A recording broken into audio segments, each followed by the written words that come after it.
I'd like to call the meeting to order. And if you could please take a moment of silence and please remember those that are going through some difficult times at this time. Our community has had some rough days these last few days, so please remember the members of the community. Thank you.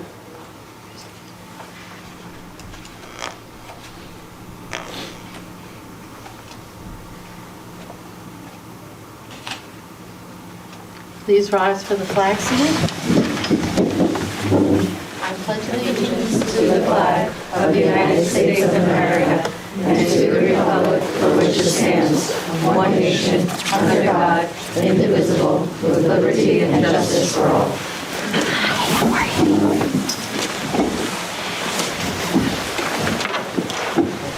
In accordance with the provisions of the Open Public Meeting Act, a public notice of this meeting has been sent to board members, all district schools, the Herald News, the Suburban Trends, the Record, the Messenger, West Milford Town Hall, the County Superintendent's Office, the Board Attorney, Cablevision of Warwick, and West Milford TV 77, and posted in our administration building. Copies of this board meeting calendar resolution were provided to all local media, Town Hall, Town Library, Township Library, and all district schools. Roll call, Mrs. Francisco? Mrs. Romeo. Here. Mrs. Stevenson. Here. Mr. Conklin. Here. Mrs. Dwyer. Here. Mr. Guarino. Mrs. O'Brien. Here. Mrs. Lockwood. Here. Mr. Stillman. Here. Mrs. Van Dyke. Here. Dr. Animo? Oh, yes. Good evening, everybody. Welcome to our happy holidays. Welcome to our December meeting. I think it certainly feels like PK night here at our December board meeting. We have a couple of presentations.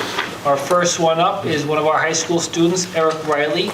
He has an Eagle Scout project he's looking to complete this spring. The paperwork is on your in front of you for each board member. It is at Paradise Knoll, which I'm assuming is your former elementary school. So why don't you come up here and tell us a little bit about your project.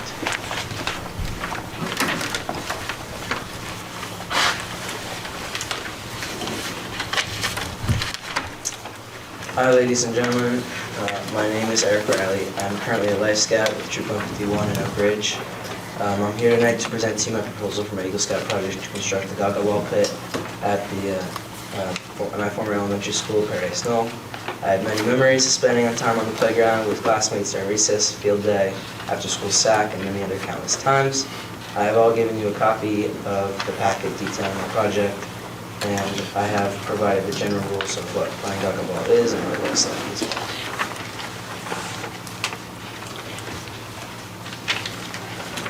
The first 4 pages go over the rules and regulations of the game, and explaining what it is and how it can be played. And also in the next few pages explain how big it should be and what it might be used for, which is mostly during recess and the other games on the playground. And then the next few pages show what it would look like and the plans for how it would be built. And then after that, it has the details where on the playground it will be at Paradise Knoll. And then it goes over and it also has on it the approximate cost of the project, which should be a little less than $2,000. And I would be raising money for that as we go through the project as well. Are there any questions about the Eagle Scout project?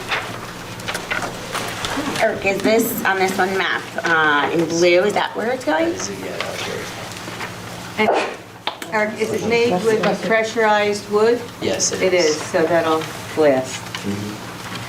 So if I'm in the parking lot at PK and I walk down the stairs, it's gonna be to my left. Right, it's gonna be nearly right in front of the stairs. Right in between like the rubber mulch pit with I do, the jet yes. thing. And then there's like the pole with the game that has the balls that come out the top. Yes. In between those. Awesome, thank you so much.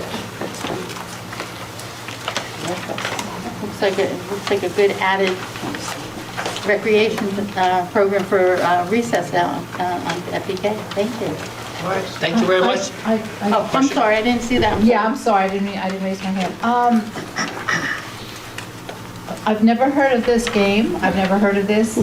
Could you give me a little background as to, like, Game is, yeah. where it came, like, where did you come up with this? I know you didn't invent the game, but how did this come to be? Maybe. So like at different Boy Scout camps, they have, I feel like camp. What's on here? It's in Jefferson. It's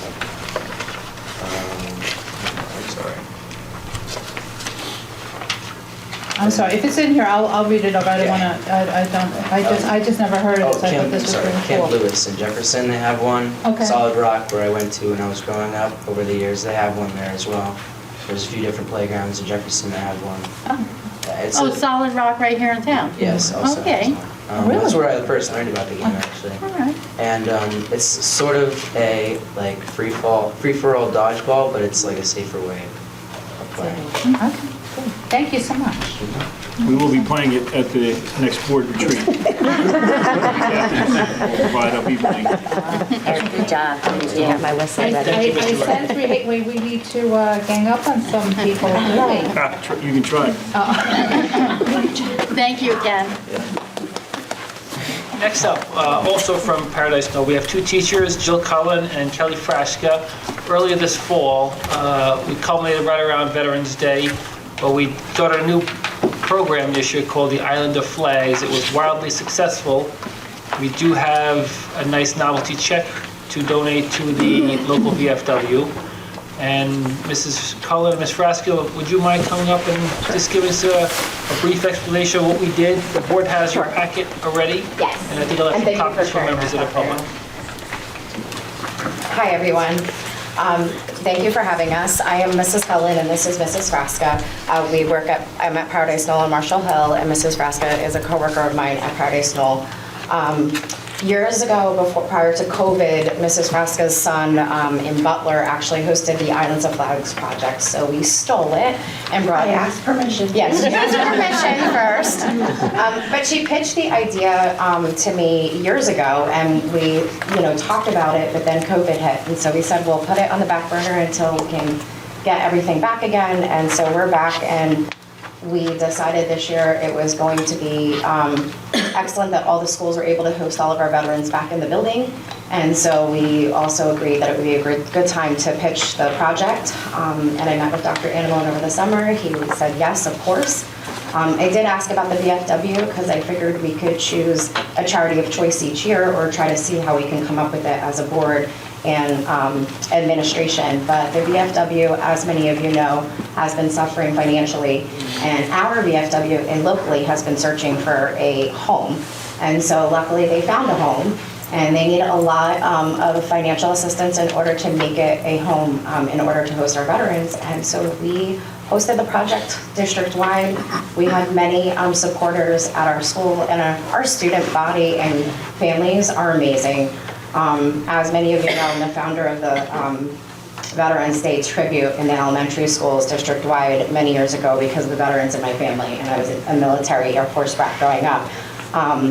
But I can't say thank you enough to every person in this room who has embraced our veterans and our students. To see the students this year going out and asking if they can go out and pick up the flags because they know it's respectful and that they shouldn't be laying on the ground. We had a special ed student specifically who said, it's my duty to be the soldier out there, Mrs. Cullen, and pick them up for you when you're not here. I also had another student that said, Mrs. Cullen, can I, when you're not around on Saturday and Sunday, ride my bike past PK? One thing we didn't know is I go and I pick them up because the flags fall over. And I was like, oh my gosh, Mrs. Frasca and I are doing something right. So I just wanted to say thank you, Dr. Animone, for allowing us to run the project. Our staff is amazing. Basically, I just said, is there anyone willing in all the schools to really take this on? And of course, we had many people say yes. So again, thank you to the staff and our community for really going above and beyond. We raised $2,763 in a short period of time. In addition to that, the flags, it was a sea across West Milford. So for years to come, we hope that this project will continue. I have to say thank you. I got to I was there for Veterans. I attend the ceremony for Veterans Day every year, and I happened to be there. And I went back to the VFW, and I cannot tell you how happy these men were that they were receiving this, because this is something that has been needed in the community for so long, and now they have a home, and they were so thankful for the donation to help improve where they are and to make a difference. And the VFW and the American Legion in this community support our students with scholarships and the essay contests and different things, the coloring. So this is wonderful, and taking it on and making it like a community service project is a wonderful thing, and it kind of gives our students a little give back to the people who help them every day. So It does. yeah. Jill, It's amazing. Kelly. I got stopped in the supermarket, and I live in Ringwood, and a guy just stopped me, and I said, "Thank you so much for your service." And I shook his hand, and he said, "You know, you're a good one." And I was like, "Oh, thanks." I said, "You know, I have a lot of," and then my kids go, "Oh, my mom goes everywhere and tells me she, you know, they're with me. You saw them, Linda. They Yes. came with us, and Kelly's son, but they've all just embraced it, and it's just funny because he goes, I know West Milford because they take care of their veterans. And I was like, oh my goodness. And he said he hears about us. And so we don't do it to hear about us. We do it so people know that our veterans matter. And Thank so you, that Jill. message is going home, and that's what we love. So thank you for your support every day. And thank you for organizing it. Every year it's just phenomenal. And this year, you know, even to see the little kids at Maple Road plant those flags and say, this is my uncle, and this flag is for my older brother. It was just a beautiful thing. Thank you so much for doing that. Absolutely. Thank you for your support. So we Appreciate do it. have 2 certificates here for you. I'll read them out loud. It's a certificate of recognition for Kelly Frashka and for Jill Cullen for implementing the district-wide initiative Islands of Flags, a collaboration with schools, parents, students, community. All proceeds were donated to the local VFW, presented by the West Milford Public School District, December 20th, 2022. Thank you.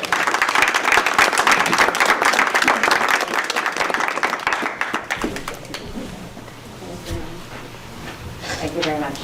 Appreciate it. Photo op, photo op. Photo op. Where would you like? Come in the front. How about by the flag? Go by the flag. Just a guess.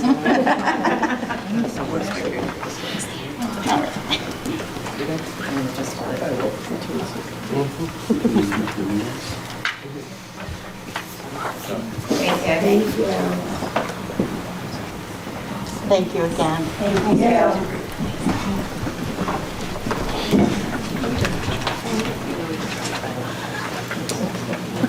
Next up, we have our on-site decision day results. This is from earlier this month.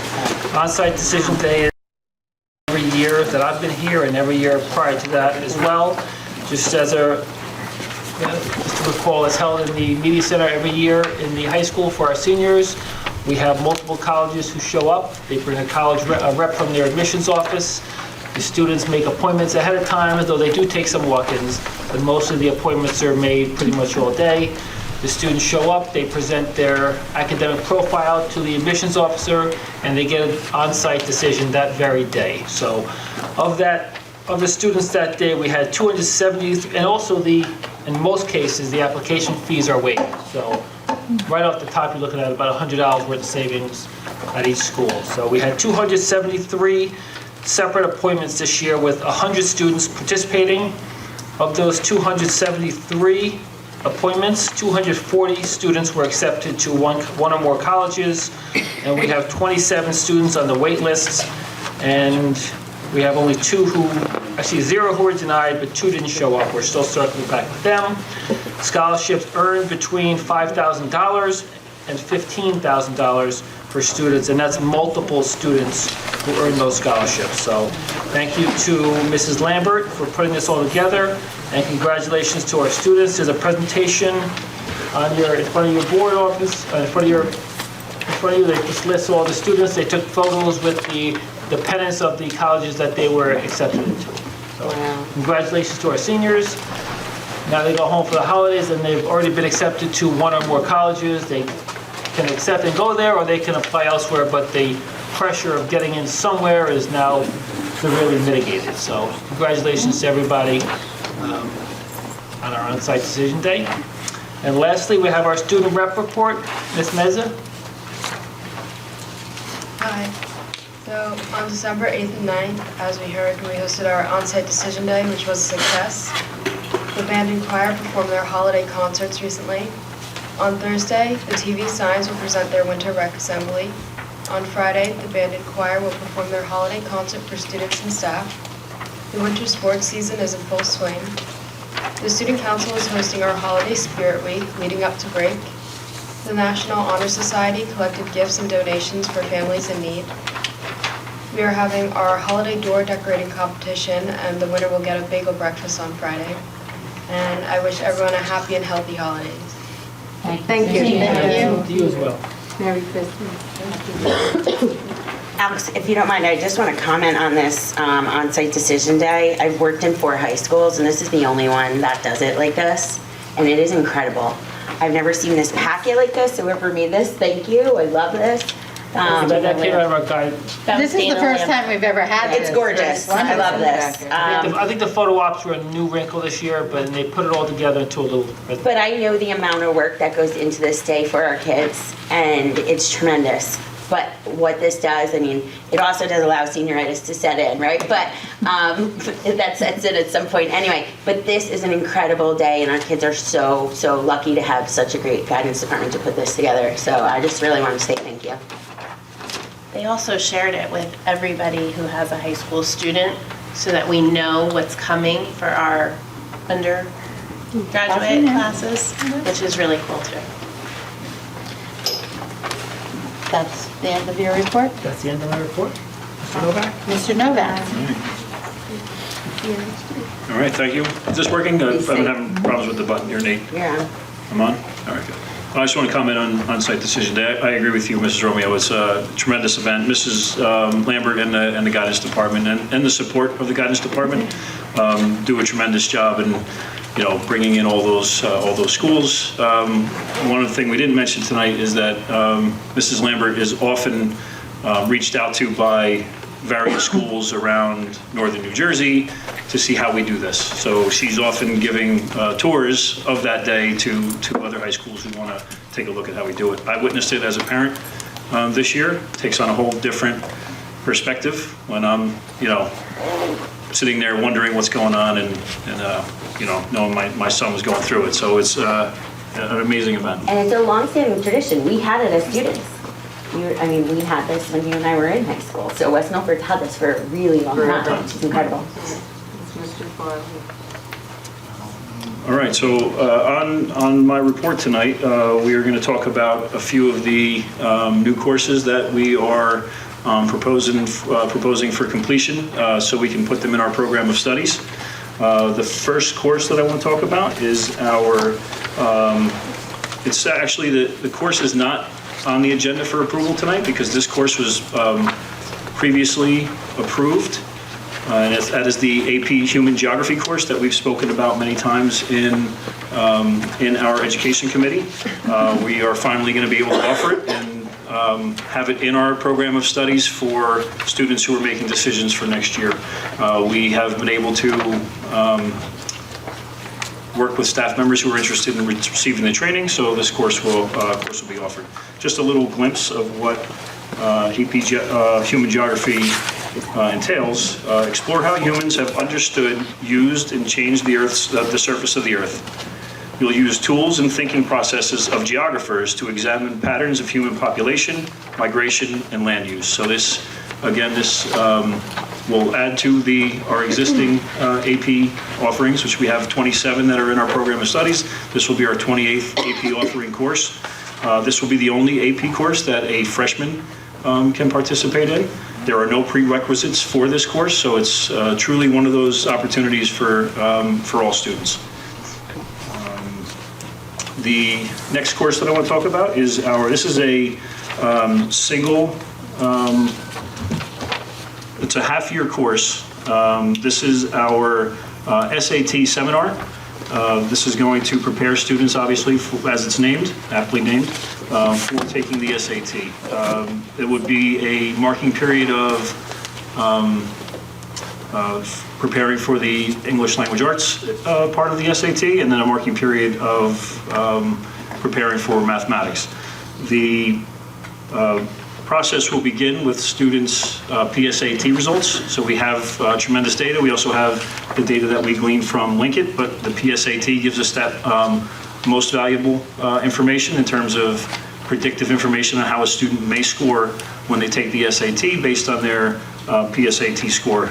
We've expanded the grade levels that take PSAT over the last few years, so we're happy to be able to put this data into action in a very specific format. We use it quite a bit across the board in all of our ELA and math classes, but this one will target specifically for those juniors who are most likely taking the SAT for the first time in the spring of their junior year. One of the resources that we'll be using, and it's a program that the board has supported and will be in our budget proposals coming up, is a resource called Albert.io.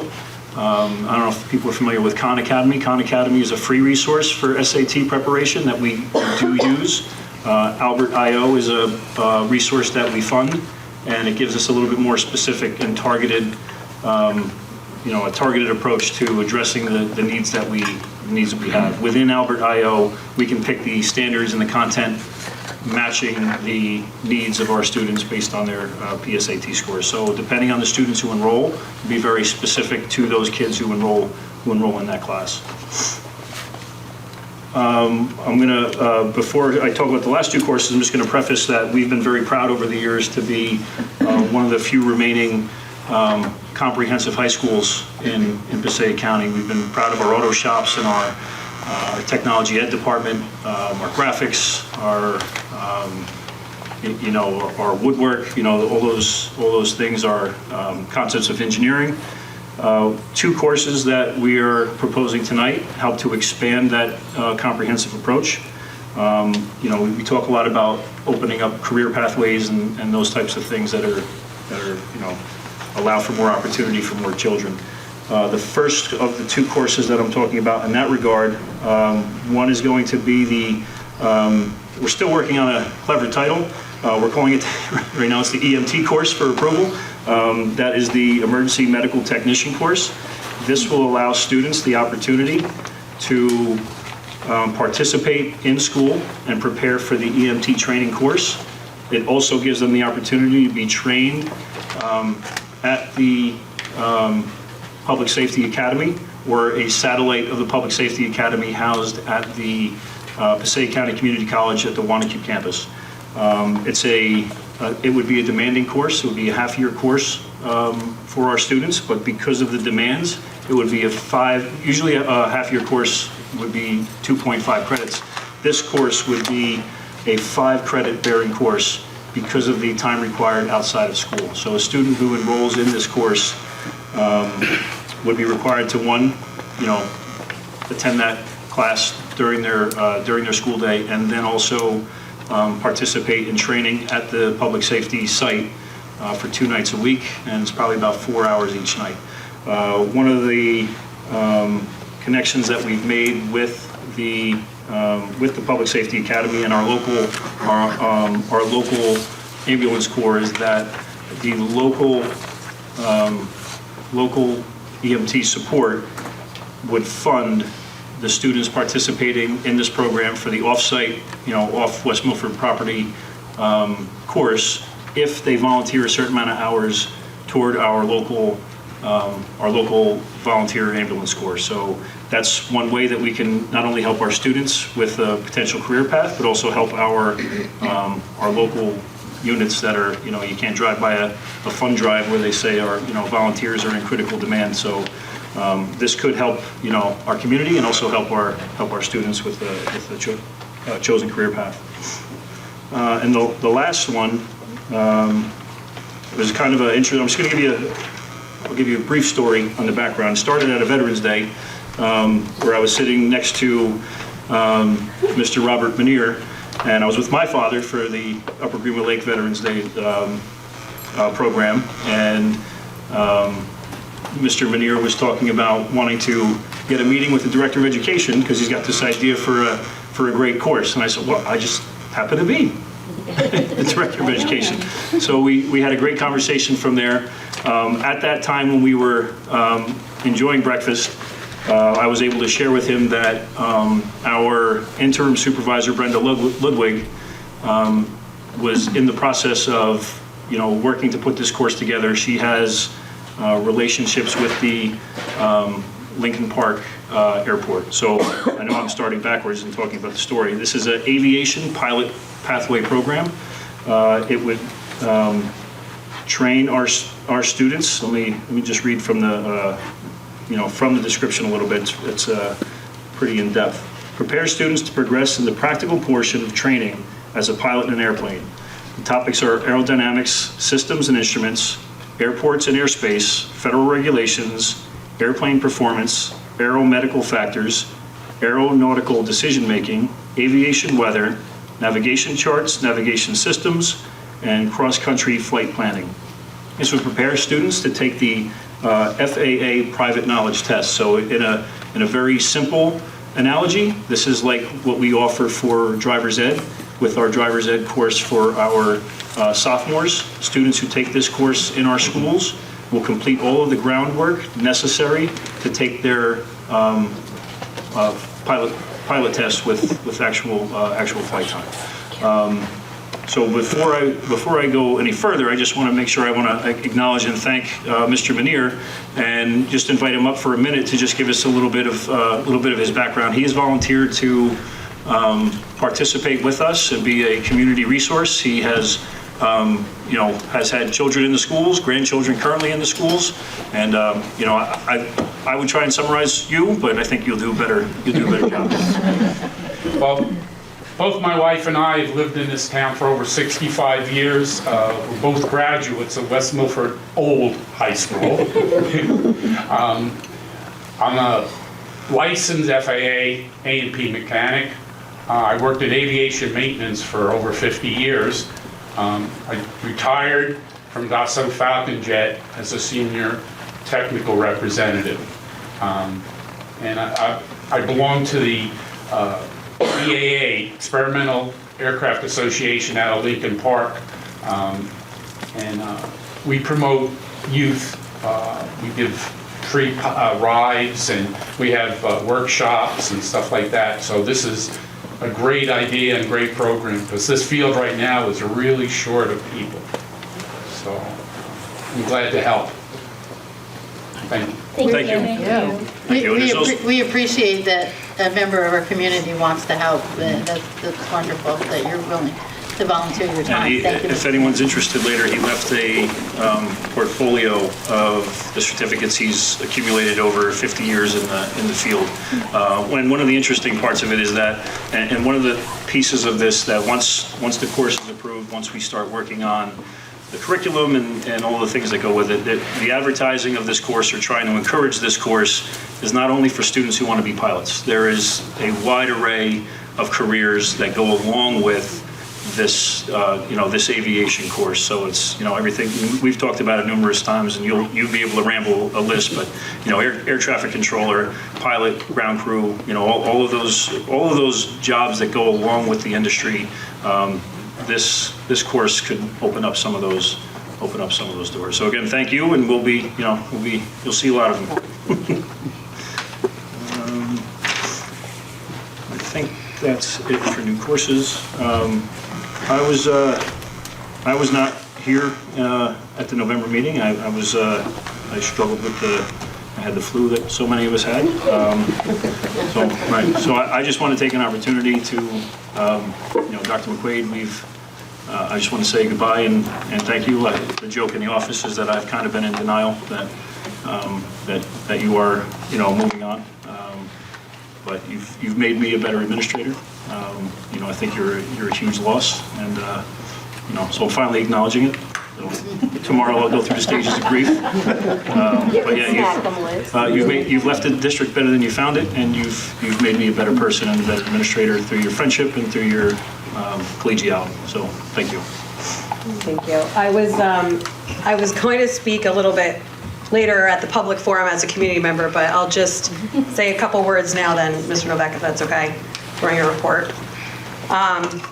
So I have been in the district for 10 years. This is my 10th year. So I'd like to take an opportunity to say farewell, but not goodbye. But farewell to the administrators, the students, the teachers, the child study team, the social workers, the nurses, special class aides, therapists, staff, parents, and community of West Milford. Whatever you do, work at it with all your heart. And my heart is certainly here. At that October meeting, I could barely speak when I resigned. West Milford is a special place to me and my family. My husband, Chuck, and I were raised here. We attended school here, we work here, and we made it our home. West Milford is home to us. We're raising 2 girls, and our children are students in our public school system. Our family is vested in this community. Therefore, the success of the West Milford School District and the West Milford community is very important to us. So when I was offered and accepted the position of Director of Special Services, I was thrilled. I had the opportunity to work in and help to improve the district that educated me. With this focus, I endeavored to make West Milford Special Services one of the finest in the state. With the cooperation and support of this administration and our school community, we have improved programs for special needs students and have achieved success in many areas. Under this administration, we have returned out-of-district students to our schools while opening new programs such as CLIMB, our autism program, saving the taxpayers money while also providing those with specialized needs a quality education in the least restrictive environment. Our CLIMB team is one of the best. Under this administration, we strengthened Highlander Academy, which has generated revenue for the district and serves students that would have once been sent out of district, also saving the taxpayers. Our academy team is outstanding and highly recognized. Under this administration, we have improved special services for our special needs students, providing multisensory reading that reaches both students with special needs and also those without an IEP in the general education environment. Our general education and special education partnerships and our cross-collaboration is noteworthy and highly effective. Under this administration, we expanded our transition program to serve students post-graduation and ensure they have community-based instruction opportunities here in West Milford, returning multiple students back to our district program, with parents that see the value in what our high school programs offer. Our transition team in the Highlander Cove is a leader in the field, often hosting events for other districts to come and see our programs. Under this administration, we worked with our families to create educational partnerships, creatively supporting students to meet their unique needs, all while doing more with less. We collaborated with our CPAC and our parents felt supported. Under this administration, we kept our schools open through the pandemic and focused on the importance of students being in school for academic learning and mental health needs. Our community supported this and wanted this for our children. Thank you to the administrators, the teachers, the staff, the parents, and the students. West Milford services and the educational programs are extremely successful because of you. As I bid farewell, I would like to thank Dr. Anamone, Mr. Novak, and Mrs. Francisco, the leadership team of principals, supervisors, administrators, teachers, staff, and parents whose hard work and dedication to the students of the district are unparalleled. I'd also like to thank the students who have brightened my day, reminded me of why I'm here, and who will always hold a special place in my heart. In closing, I hope West Milford will continue to improve and excel. Let each of you not only look to your own interests, but also the interests of others. My hope for the future is that the incoming board will support the advice and recommendations of the educators they employ. Where there is no counsel, the people fall, but in the multitude of counselors, there is safety. Chief administrators and educational leaders of the district are experts in the field and diligently work to improve schools and educational services to students. Everyone must always remember that the students are the foremost priority of all who have the privilege to be involved in the educational process. In humility, count others more significantly than yourselves. This administration has always operated with that principle in mind. As I embark on this next phase of my career, I plan to stay involved in the community. Once again, thank you for allowing me to serve here in West Milford. I'll be grateful to you for this and cherish my time spent here. Merry Christmas and happy holidays to all. Thank you, Dr. McQuaid. Thank you.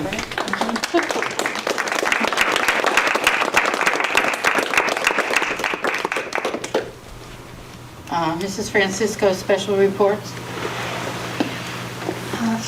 Yes, we have the minutes from the November 29th meeting, the workshop regular minutes, and the executive session for your consideration. I need a motion to accept the minutes.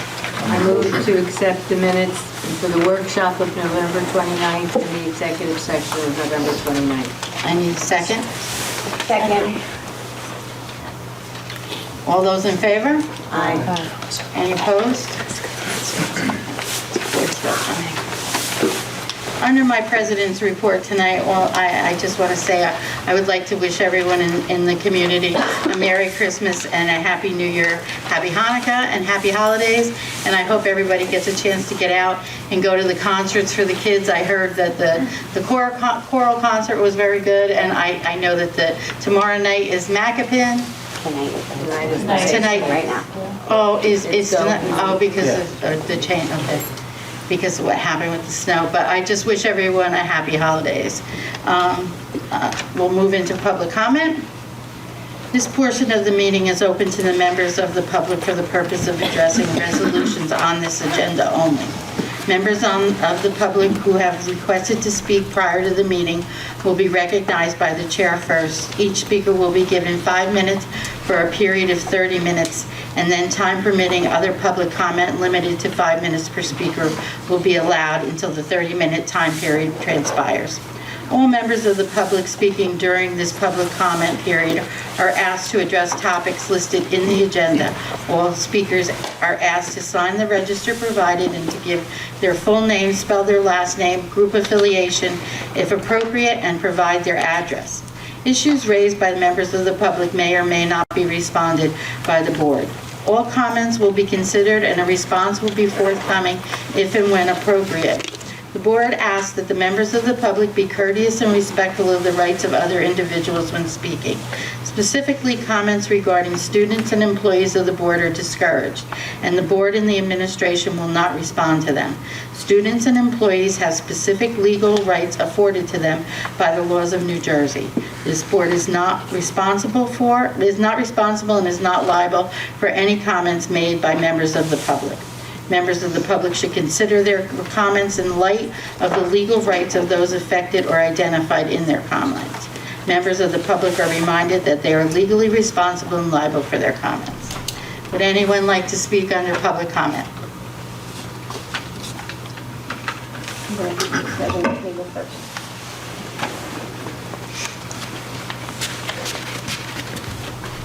This is for something on the agenda? Yes. Okay. I promise. We'll keep it professional. Hi, everyone. Marissa Goff, last name spelled G-O-U-G-H, resident at 34 Center Street. Happy holidays and Merry Christmas. I will keep this brief, and you'll be happy to know I didn't type anything up today. I just wrote down some notes. I did just read the agenda last night. So I just had a couple questions. I had a couple parents reach out to me yesterday that wanted to ask questions, so I said I would ask on their behalf. So I am here, spending time away from my family to be here just to ask questions for myself, but also for some other moms as well. Looking through the agenda in particular, I just wanted to ask a question, and again, I don't even know if I'm asking this correctly. I am not in education, I'm in the medical field, so I don't even know how this works. But I was looking through some of the resignations, the 2 kindergarten teachers from UGL. That was one of the moms that reached out to me in particular. I see that they are resigning pretty close to one another, one being in December, one being in February. And I feel for those parents that have 5 or 6-year-olds in kindergarten. I know just feeling for those children that are starting kindergarten is a huge transition to begin with.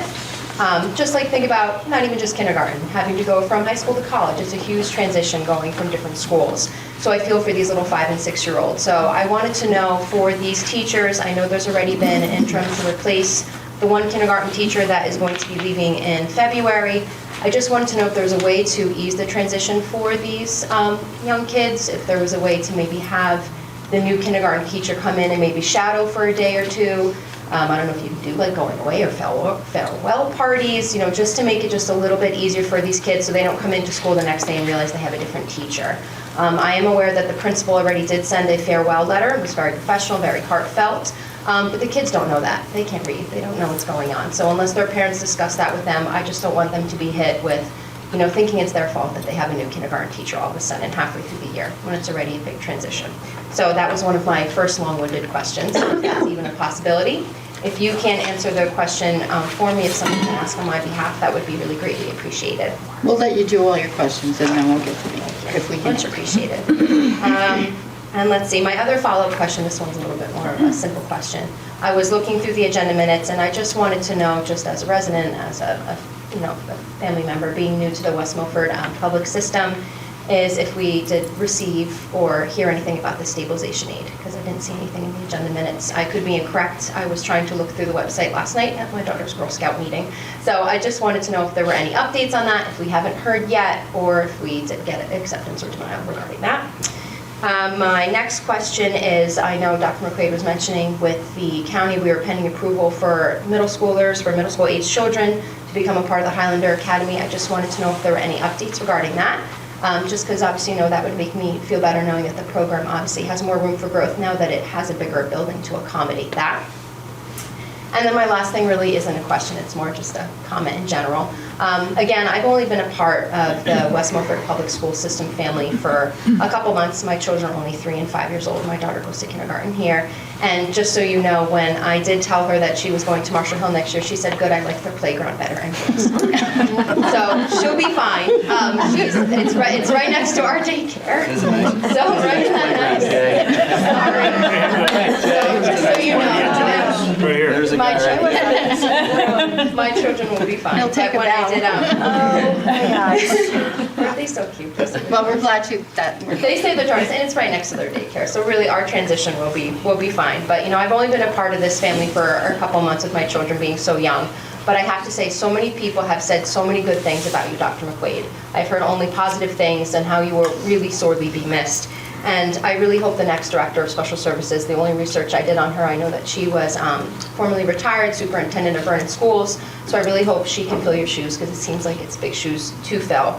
And with that said, I really hope that this new endeavor that we have going on as early as fall of next year is that we're all ready to take this on, not just me as a resident. I hope I can continue to come to the meetings. I'm not putting my kids to bed right now. My poor husband's flying solo. But I really hope that we're really thinking proactively, thinking of the fall and how we're going to utilize this space to its full capacity, whether we have middle school age children here or not, and whether this person can really fill your shoes. Because it seems like the common trend from people reaching out to me is that it's going to be a hard position to fill. So that was it. Thank you. Thank you. And happy holidays. Just for the board's edification, we have not heard yet from the stabilization grant. We check every day, sometimes twice a day. I probably drive Mr. Schultz crazy when I stick my head out and did you see anything yet? So we're told it's imminent. We're going to be notified imminently. What that means, I don't know. Maybe 5 o'clock on Friday. We'll find out. We'll certainly share with the board and with the community as soon as we hear about the stabilization grant. The kindergarten teacher, maybe they don't understand how that is. Can you explain it? Yeah, so we typically, that's a good question. We typically have a process for transition where the principal would request about a week typically. That's usually a good period of time to get both teachers in there together. Sometimes it doesn't work out, depending on their requirements for moving on to a next position, or if the person who's going to be filling in for that position is leaving another one. So, we do our best to make sure that transition occurs. Knowing Mrs. Pesquino very well, she'll have the students prepared for that transition the best that she can. But yeah, that's a common practice to have 2 teachers there, shadowing, showing the ropes, that sort of thing. And then just to answer the question about the academy, just to update the board, we won't be opening up a new program. We'll just be actually filling out paperwork to relocate to a different school because we never closed this school building. It will be more transfer paperwork to here, and then the county will do a walkthrough with Mrs. Francisco and, hopefully Ms. Diavino, who will get approved tonight. She'll also do that as well. She's here tonight as well. And I'm confident that with her experience, she will be able to serve as the interim and carry through the plans that I plan to leave. So. Thank you. Is anyone else wishing to speak under public comment?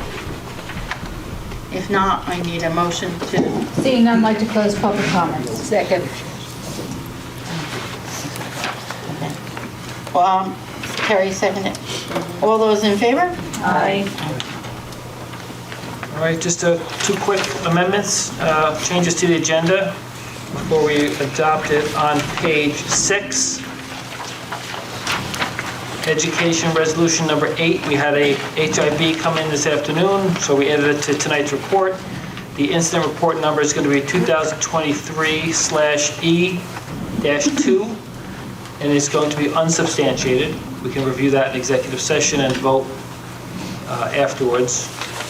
And then in Personnel, Student Affairs, page 11, Resolution number 26 is going to be pulled. We have to work through some details there to make sure it's completely accurate. I'm not entirely certain it is, but we'll pull that now and get that added back in January. 26? Resolution 26 will be pulled. Under personnel, right? Personnel. That's it. All right, so I need a motion to adopt the agenda. I'll make a motion to adopt the agenda as presented with the 2 changes. Second. And the hand carries. All those in favor? Aye. Any opposed? Education, Mrs. Dwyer. Like to move items 1 through 7 for approval Second. and hold 8 till after executive session. Right, 7? I have 7. Hand carry. Oh, I'm sorry, 8? Okay. Okay, so it's 1 through 7 and number 9. Second. Discussion? Any discussion on under education? If not, roll call. Mrs. Dwyer. Yes.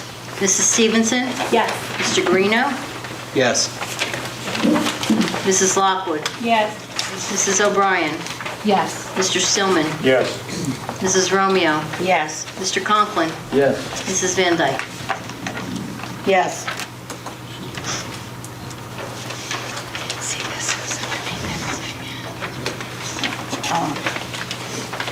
Personnel, Student Affairs, Mr. Guarino. I'd like to move items 1 through 25, 27, through 28 on the regular agenda, and then on hand carry number 2, items 29 through 31. Second. Discussion? No discussion under personnel? Roll call.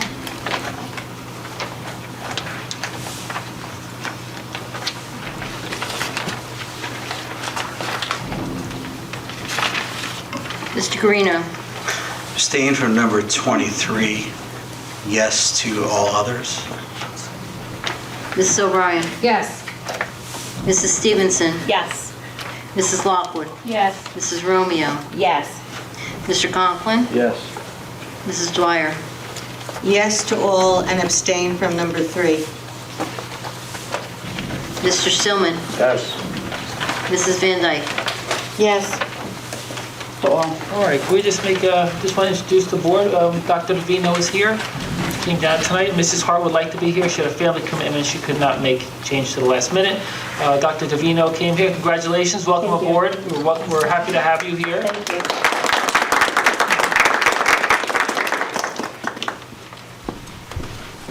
Very nice to meet everybody. My name is Dr. Davina. You can call me Karen. I am the, pardon my back, I am the retired superintendent of schools from Vernon, but while I was there, I also served as the director of special services for a period of more than 15 months.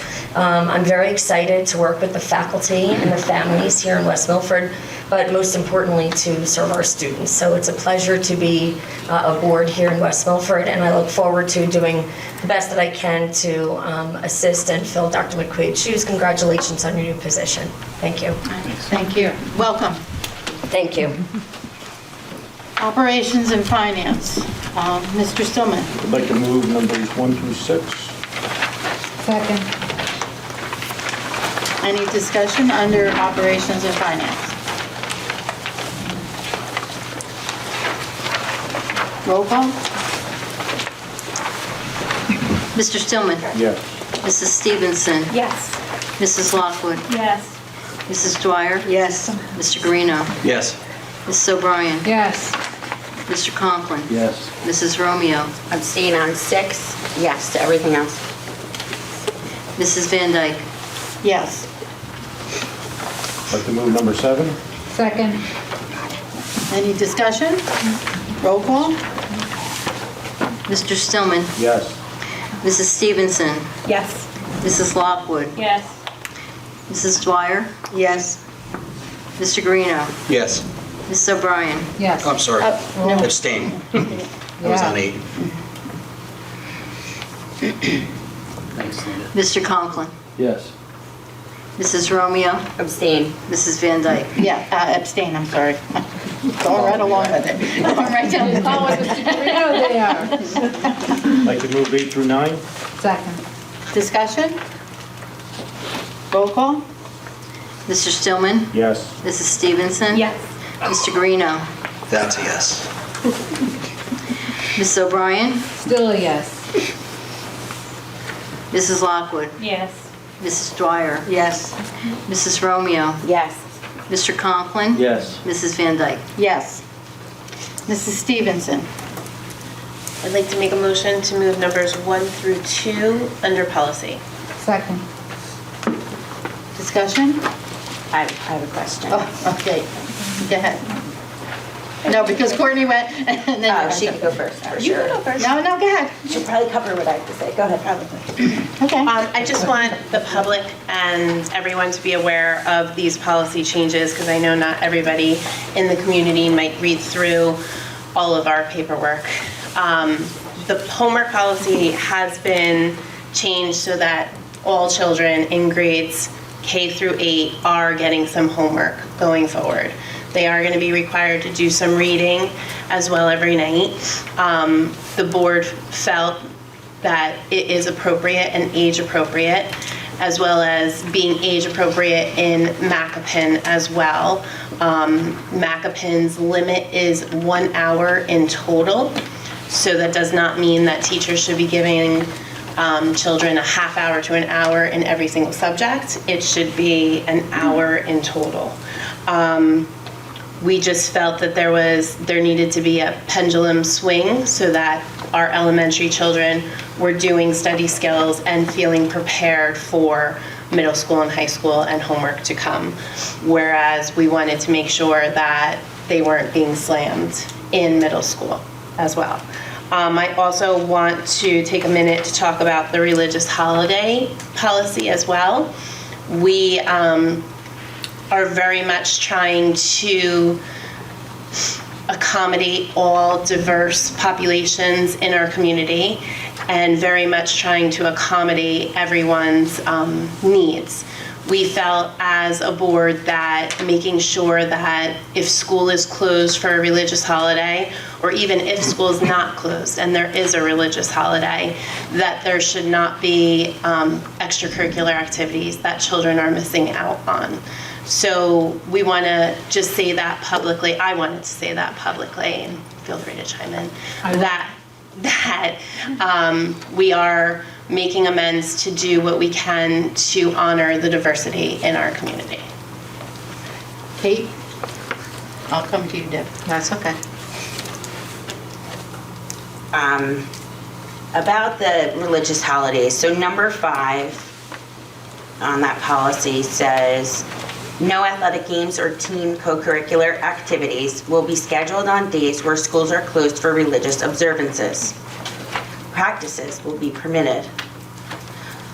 I feel like those two sentences contradict each other, first of all, because if we're saying that they can't have co-curricular activities, well, that is what practices are. So that statement just really confuses me. And whether this gets voted in tonight or not, I would really like to see further discussion on what exactly that is. I mean, if we have a snow day, practices are canceled. If we have school off, practices are canceled. So for a student, let's say who, no? But just to clarify, if we have, next week we're off, we will have, obviously we have games, we also have practices during the week. Okay.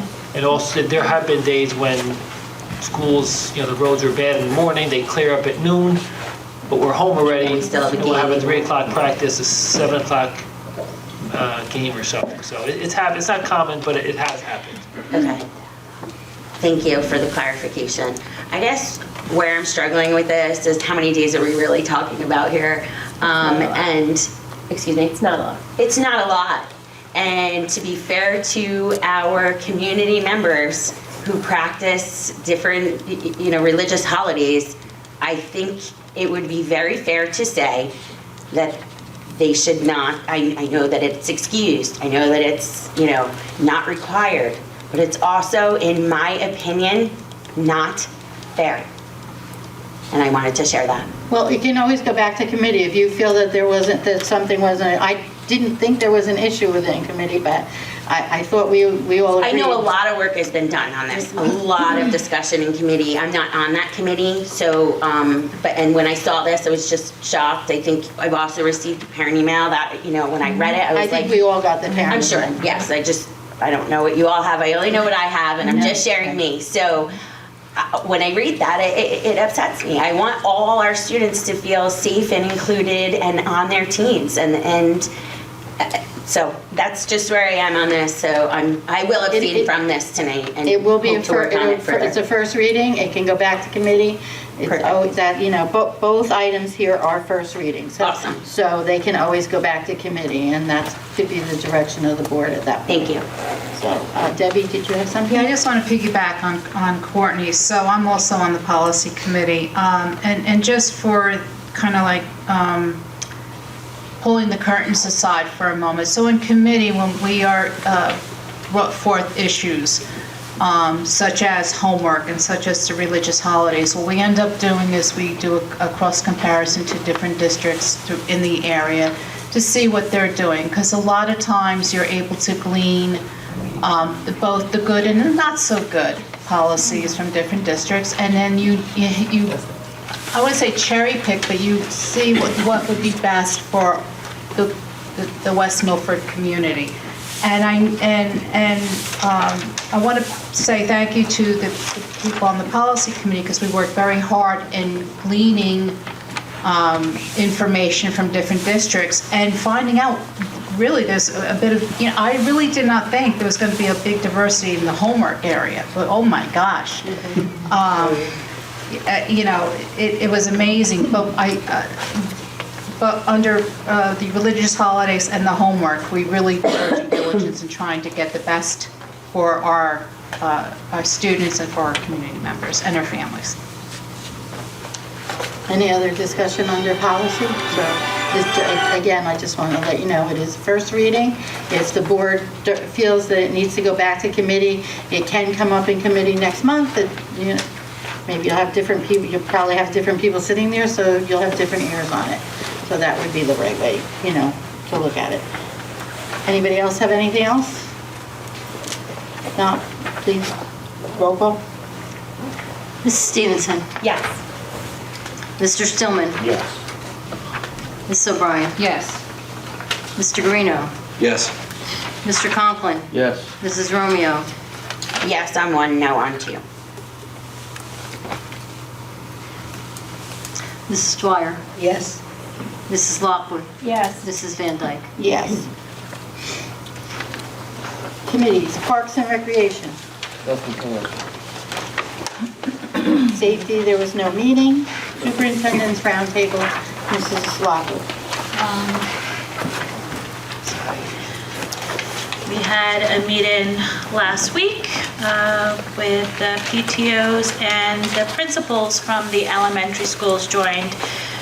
We had a collaborative discussion to present ideas to help students transition as flawlessly as possible for the changes coming in September 2023. There were a lot of great ideas that were presented. I guess I'll just go through a few of them. Fourth grade yearbooks, possible consideration for Westbrook could be a yearbook sale offered at cost to all families, so not for profit. And there was even talk, I think, about doing it not just for fourth grade, but for every grade, so that every child could take something from their time at Westbrook. And then there was a transition day talked about, possibly end of May, early June, where the students changing schools could possibly visit their new schools. Possibly an open house in August that would coincide with kindergarten experience. Discussed with PTA, PTOs in schools, including families coming to their school in September 2023 in future PTA, PTO meetings, activity nights, family fun nights, etc. Meet and greet for staff that will be moving buildings with their new principals and fellow teachers. Pen Pal Google Meets between students so they can begin to get to know one another. There was a discussion about Westbrook students and staff and possibly doing a big send-off for them and a year party. Individual PTOs may want to consider school celebrations for the students moving schools. Another Westbrook PTA is allotted for their scholarships for graduating seniors to be continued until the current fourth graders graduate from West Milford High School, which would be the class of 2031. And then there was a suggestion about school messenger and just maybe using that to be able to utilize all the activities coming up and getting that information out to the pertinent parties. And just other Paradise Knoll PTA is hosting their Wizards event on March 18th, 2023. More information will follow, but I know that that's usually a huge event. So just wanted to plug that too. Thank you. Passaic County School Boards and New Jersey School Boards, I have no report. I have no report. Legislative. On December the 8th, the Assembly Education Committee and the Assembly Human Services Committee approved the various bills concerning pre-K education. Student Dropout Prevention A398 would establish an Office of Dropout Prevention and Re-engagement of Out-of-School Youth in the New Jersey Department of Education. This bill would also establish a Student Dropout Prevention Task Force. DOE's Office of the Dropout Prevention and Re-engagement of Out-of-School Youth would be charged with developing a statewide strategy plan to prevent students from dropping out of school, addressing the needs for the re-enrollment of student dropouts, and the development strategies to increase re-enrollment. The office would be required to collaborate with school districts in the development of this plan. The purpose of the Student Dropout Prevention Task Force would be to analyze the causes of students leaving school prior to graduation, recommend best practices for reducing dropout rates, and developing strategies to increase the re-enrollment of students who have left school. DOE Registry of Tutors would require the New Jersey Department of Education to establish and post on its website a searchable registry of individuals and organizations interested in offering free tutoring services to students throughout New Jersey. The bill specifies certain qualifications that an individual or an organization may possess to be eligible to apply for inclusion on the registry, including but not limited to a teacher with a New Jersey certification, a retired New Jersey teacher who was in good standings at the time of retirement, a student enrolled in a 2- or 4-year institution of higher education in the state, or an industry professional with relevant subject matter expertise. The bill would require anyone included on the registry to undergo a criminal history record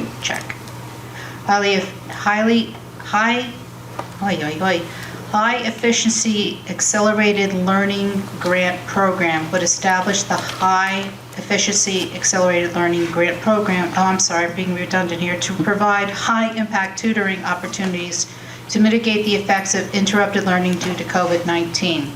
This program would support school districts in creating and implementing high-impact tutoring programs.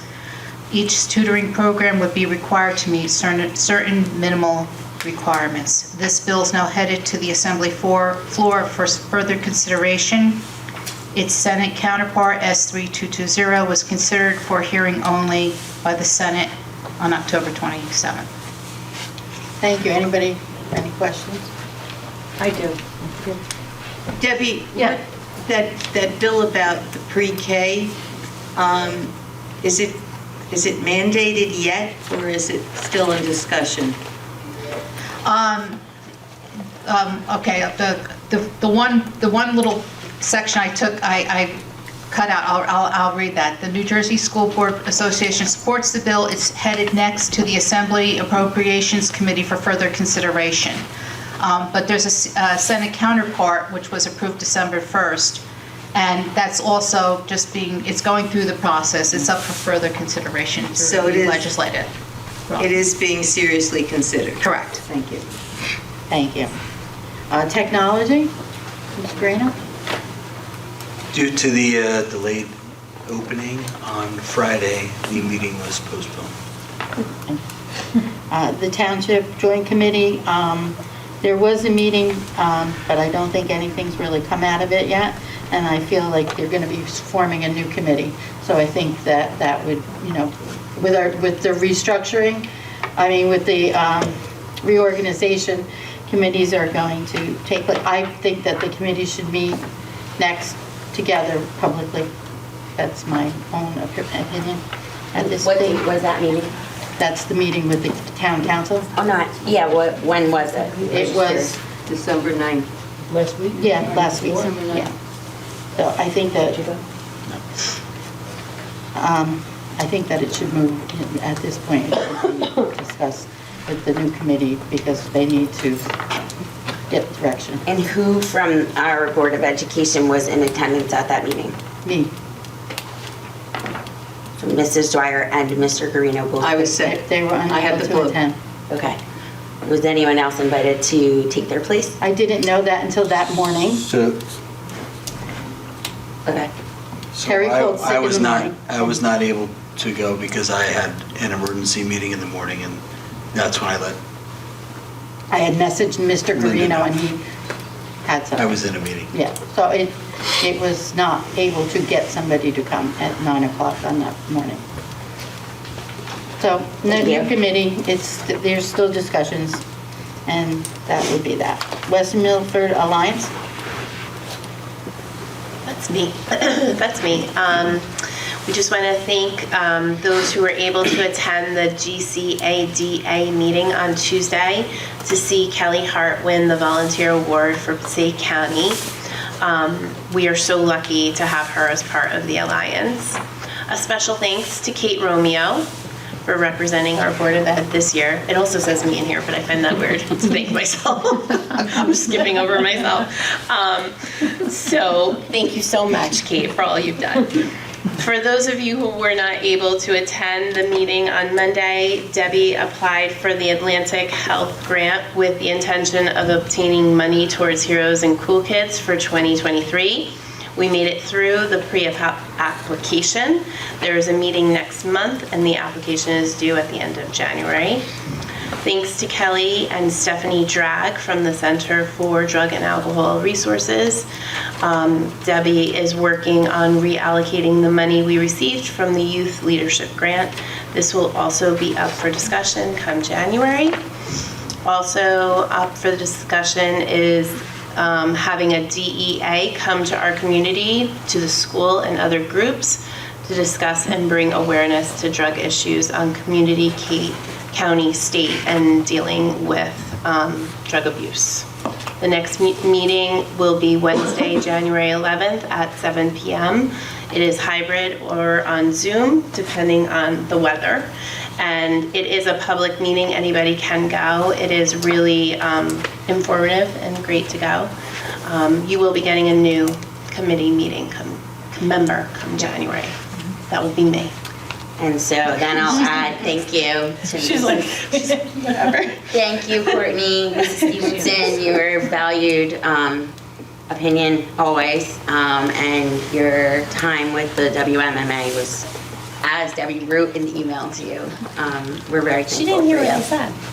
I'm gonna, now that I'm finished with the board, I will be joining the WMMA. Okay. Officially. Not a Board of Ed Alliance member. She said you'll be getting a new member. You'll be getting a new member. It'll be me. Thank you. Old business. I have something. I just have some questions. Did we pass, Yes. did we miss CPAC? Claire. Oh, I'm sorry. Special ed. That's okay, and we had a meeting I yesterday. apologize, I'm sorry. So Dr. McQuaid put a meeting together yesterday. It was just a Zoom meeting.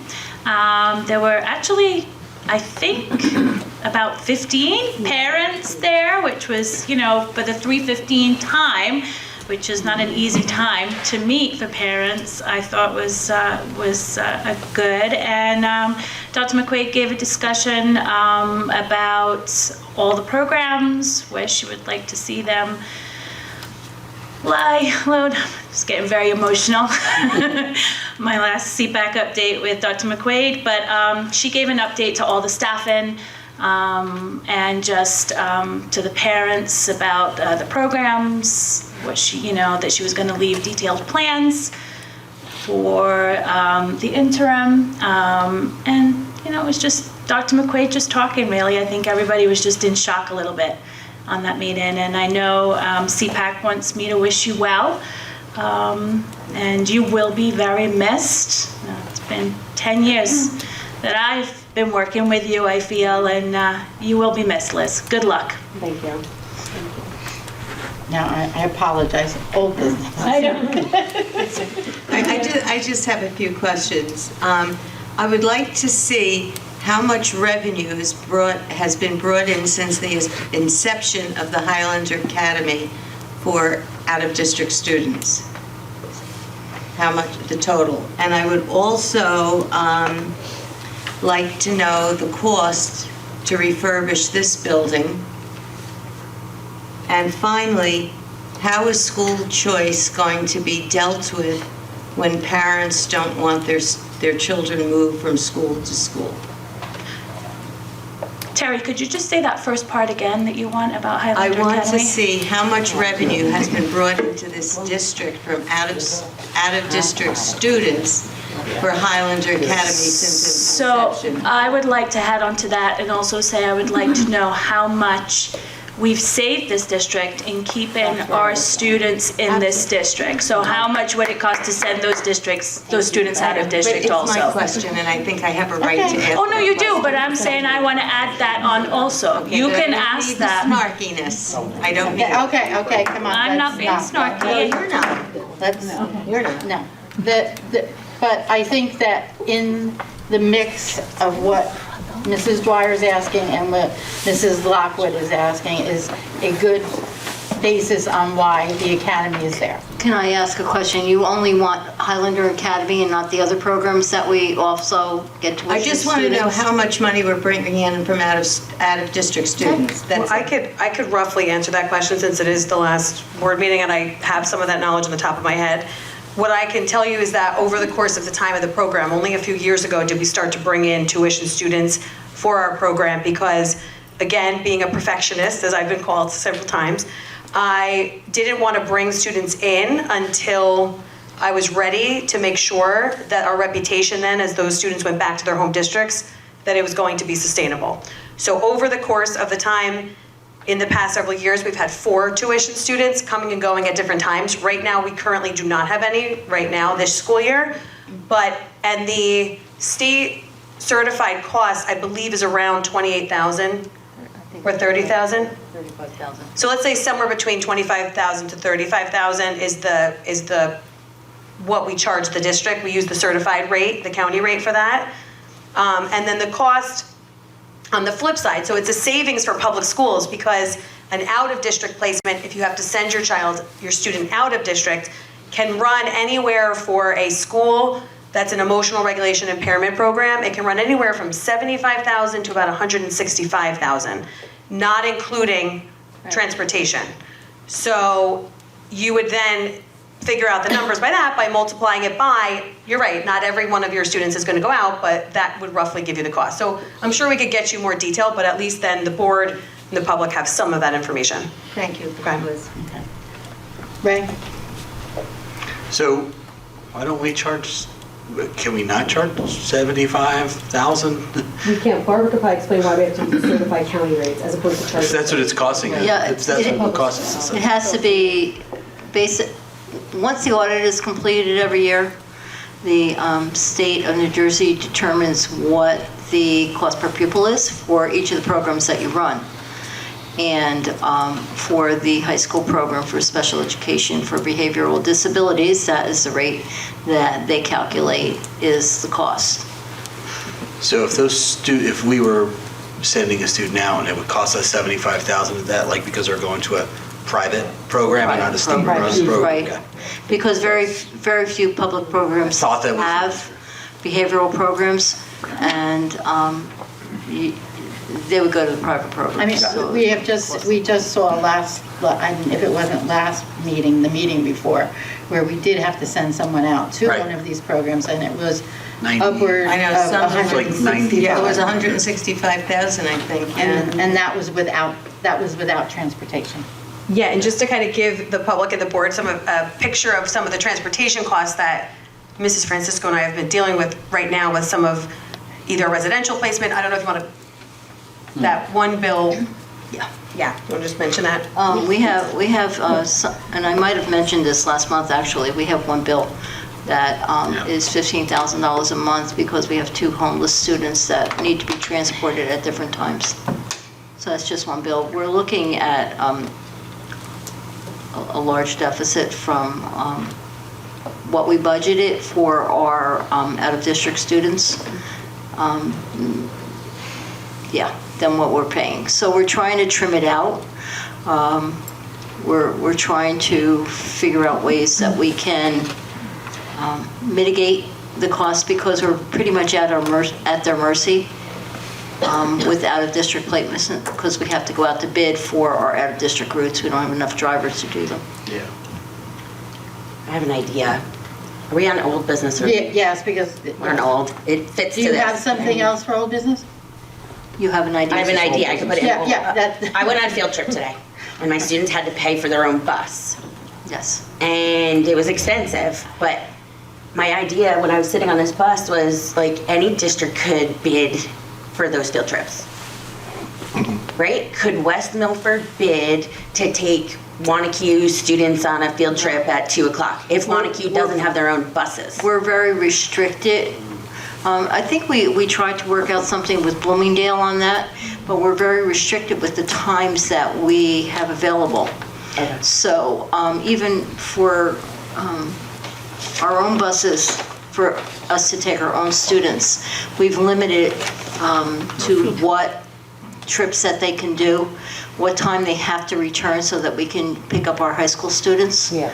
And some of our trips are they're having to pay exactly for a private bus. I was just sitting on this bus and I thought, wow, like districts could make tried. money bidding those things. So I'll Mr. work with my Trenacosta- colleague in Bloomingdale for some shared service ideas, but it's not so much field trips, but preliminary discussions. There are ways to do it, but we do have We don't kids have home from school at 2 o'clock. the manpower. Yeah. And Mr. Trenacosta has been really working with us to try to so that we can do our athletic buses a little bit later and compress the number of buses that we need.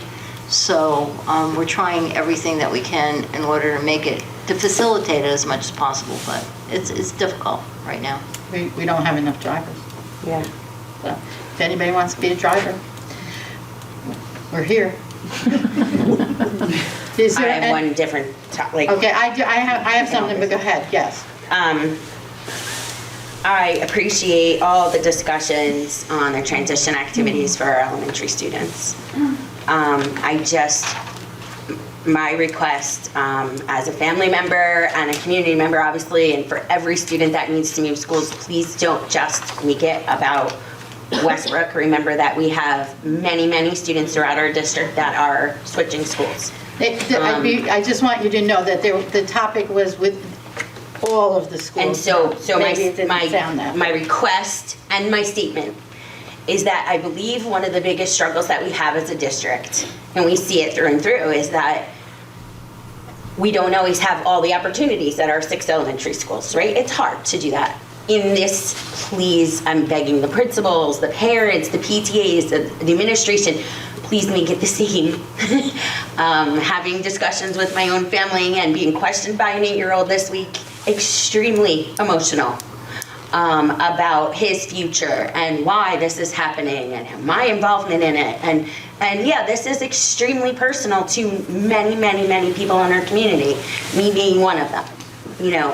And I just beg that we do it the right way. I don't want next year or at any, you know, not at ShopRite, not at my family dinner, to have to hear, well, the second graders at Marshall Hill got a yearbook, but the second graders at Maple Road weren't offered to buy one.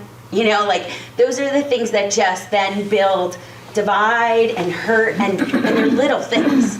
Well, I think one of the reasons that Dr. Anamone and Mr. Novak got the principals and the PTA presidents involved in that is so that everyone knows what's happening and that it can be shared. Nothing was set in stone at that meeting. I think there's going to be more conversations, but I think it was made very clear to everyone there that we have to do things that are the same for the buildings and the kind, but a lot of what you heard are still some ideas. Nothing is set in stone. So the one school, Westbrook, actually bringing forward about their yearbook, I think, made it so that the other PTAs that were sitting there, they thought, oh, okay, and the scholarship was a wonderful idea for them because, in all honesty, that they have, I'm sure they have money that they have set aside, and it's wonderful that they even had the forethought for that too. Yeah. So I think you both have been in that discussion process. Thank you. We were brainstorming last week with everybody in the same room together. So we're at the start of the planning process. We'll start getting more and more narrow maybe. So we started out broad with every idea. Let's get it all on the table now and see what we can do, what we can afford, and we'll try to standardize it across the schools. And we know the students at all the schools that are moving. More in one building than another, but we know it's more than just Westbrook. And some buildings are having different changes, and we're trying to see how that could be addressed. If they're not having new students or students moving, maybe they're having a program come, and how they can address that program in that building so that it isn't like, you know, surprise, we're here. So they're trying to do all that, and that's really the reason for the discussion. And I thought it was a very good discussion, actually. Any other old business? I have one thing, because there is an issue going forward. 2 of the new board members, their fingerprints are not back. Their clearance has not come back, their fingerprints, and there is a backlog on that. We cannot see the new board members until they're back by law. So our reorganization meeting right now is scheduled for January 3rd. And I think it would be in our best interest to move the meeting to January 10th, just to give us another week of cushion, so that it's not like we're meeting at all, but just so that we have another week for those fingerprints to come back. After speaking with Kathy Hellewa, it is my understanding that some of the other districts are doing that, but we cannot go past January 10th to reorg. So I need to get an opinion from the board members if they're okay to move that meeting to the 10th, and if they're available, because Barbara has to advertise. If we wait until next week to see if they're back, it's going to be an issue because of New Year's, like all of the holiday seasons, and it looks like it takes 3 to 4 weeks for fingerprints and that to come back. So we would probably not make it for the 3rd for 2 of the members. And I think it would be wise to, if we could try and see everybody together, would be the wise thing. I will be away. Yeah, so. On January 10th? Yeah, I'll be on a business trip. Okay, will you be here on the 9th or no? No. that week I'll be away. I'll be in. Okay, And I actually have something on the 10th too. how about the 9th? The 9th, I do, but I might be able to switch that, I'm not sure. The 11th. I'm just trying to make it so that we don't have, so that we have enough members. Yes, the 10th. The what? The 10th is a drop dead date. We after can't go reorganization. past the 10th. So, Is it rumor or true, Barbara, you would be able to answer this, that one of those two new board members has fingerprints? No. No. Yes, they have fingerprints. No, they cannot archive. Thank you. there's a time frame on that too. Like, right? No. After, no? You No, just can't do it anymore? It depends on. It's okay, you don't have to explain it. It depends on what the Okay. what role you were in for the fingerprints and whether or not you can archive. Thank you. So we definitely have to, we won't be able to see them. And I think it should be, we should try to give a bigger window to the two that don't have their fingerprints back. You know, it's not their fault that they're not there. And you know, I mean, if we get to a point where we can't wait, you know, where if we get to the point where we have to reorg, we can. But I just feel that we should give them some kind of cushion. I think that would be the right thing to do. But I mean, it's really up to the board. Because on the 3rd, you'll probably have only 6 members present. And on the 10th, we'll only have 7, right? And Right. you won't know about the other 2 anyway. Well, if their fingerprints come back, then you'll have. No, I mean, me and Ray can't Right. come. Right, yes, On that yeah. 10th, so Yeah. you'll only have 7, and that's only if their fingerprints come back. But I mean, it's your reorganization too, so, you know, but it doesn't matter to me if we, you know, if you're okay reorganizing with, you know, not having them present, that's fine. Well, we have to honor the people who have the permit. That's the point. I feel like we need to give them a cushion, you know. If not, then you would swear them in at another meeting, but still be able to reorg. We'd still have to do the reorganization by the 10th. So how is, I mean, I don't know if we want to push it back to, say, Thursday that week, if people can't make the 10th. You know, Thursday is what date? 5th. But that's really only given 2 days. I know. You know? Maybe they'll come back this week. I mean, Monday, the 9th, you will be away the 9th too. Always 9th.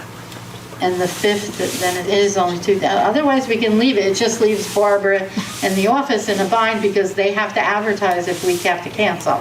And that is not going to give us, with New Year's in there, we're not going to have a good window because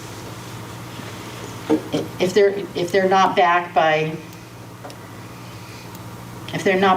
like Wednesday, right? The 20.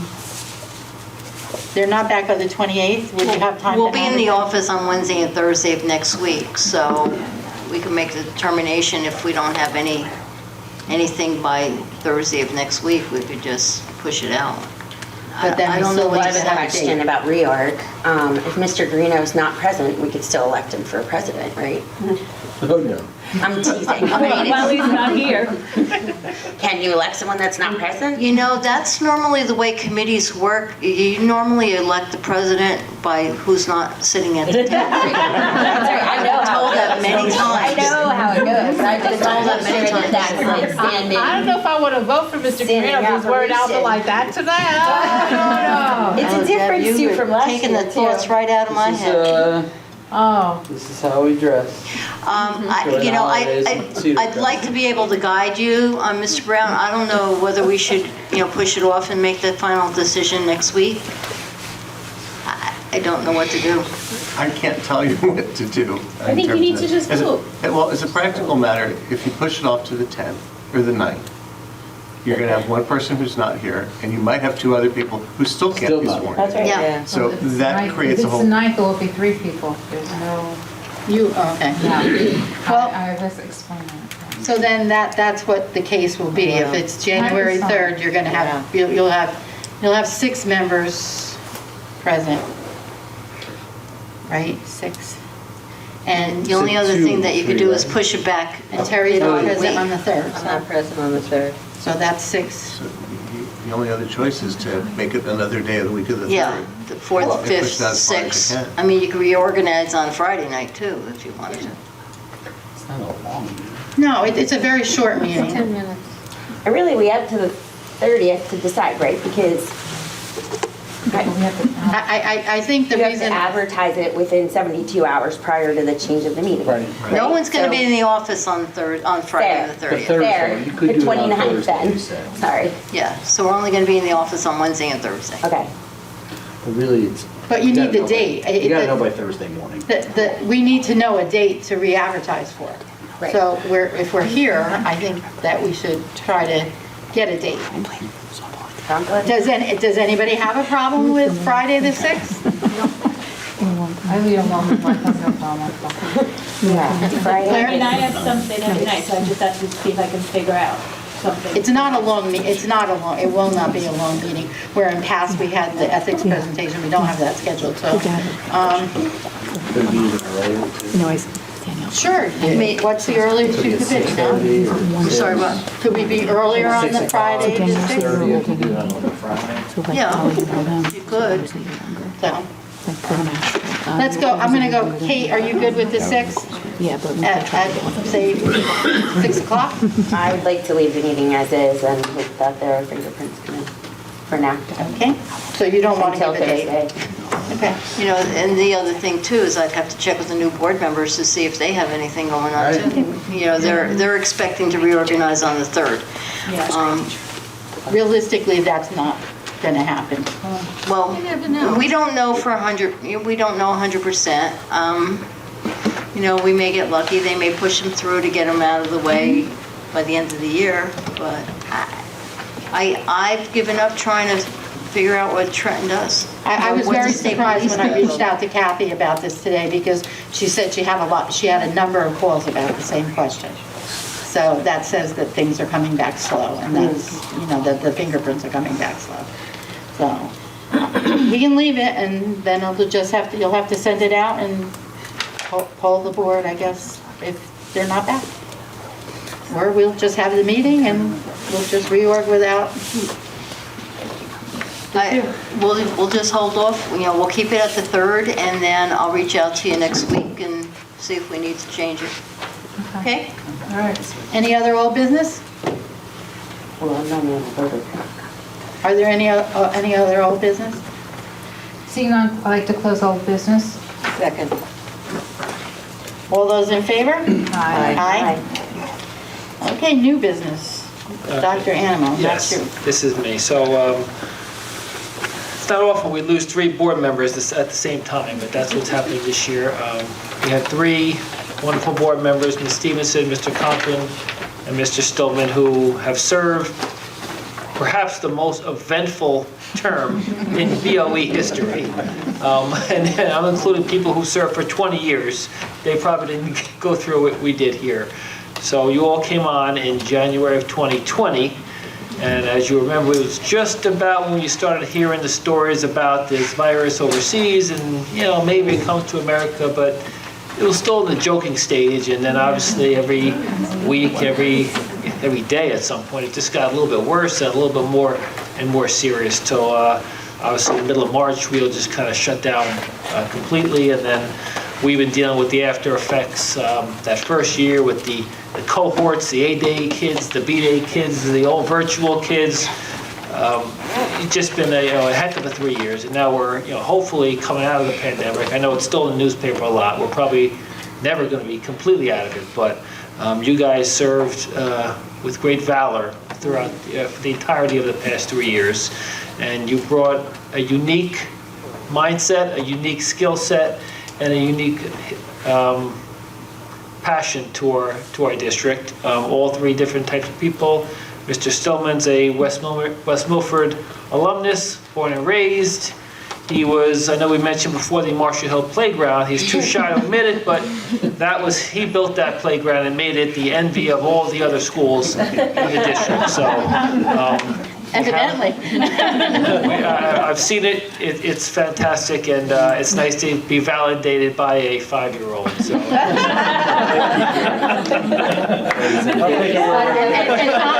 An honest perspective on it. Probably the best validation. Probably feels the best. That's what you built it for, the kids, right? Not for the grown-ups. There's a lot of adults that do play on it. Mr. Conklin, obviously you brought a very business-minded approach to our district, and you helped us out, asked us great questions in budget discussions, and we really appreciated that over the past 3 years. Passionate sports dad, which I am as well, so I always enjoyed speaking with you about sports. Was very excited one day to walk to a baseball field and see our kids on opposite sides of the field just by happenstance at a random field on Route 46 in Lodi. That was a fun night. And obviously Mrs. Stevenson is our educator. She goes to work every day, late meetings at night. She walks to the next day to a group of 25, I think second graders down in Milford Township. So she brings us the unique perspective of an educator as well as a mom. So you're all going to be missed. We have plaques for you here. I'd like to give them to you now. I'll read the resolution here. It's all pretty much the same one, so I'll read the one. Just read it once. Yes. Put all 3 names in. Whereas Mr. Conklin, Mr. Stillman, and Mrs. Stevenson have served as prominent members of the West Milford Board of Education from January 2020 until December 2022, and whereas Mr. Conklin, Ms. Stevenson, and Mr. Stillman have served diligently on the Operations and Finance Committee, Negotiations Committee, Education Committee, Personnel Committee, and were liaisons for the Parks and Recreation Committee, whereas they held uppermost the welfare of our students in their decisions and served with great skill and dedication, and whereas their service on the board has brought them the respect of their colleagues on the board, the administrative staff, and the teaching and support staff. Now therefore be resolved that the Board of Education, on behalf of the grateful community, publicly acknowledges and expresses its sincerest appreciation to Mr. Conklin, Mr. Stillman, and Ms. Stevenson for their outstanding contributions to the West Milford Township Public School District, and be it further resolved that this resolution be spread upon the minutes of the regular meeting of the Board of Education on December 20th, 2022. Okay, I need somebody to make that motion. Make the motion. And somebody to second? Second. All those in favor? Aye. No way. Count me as a no.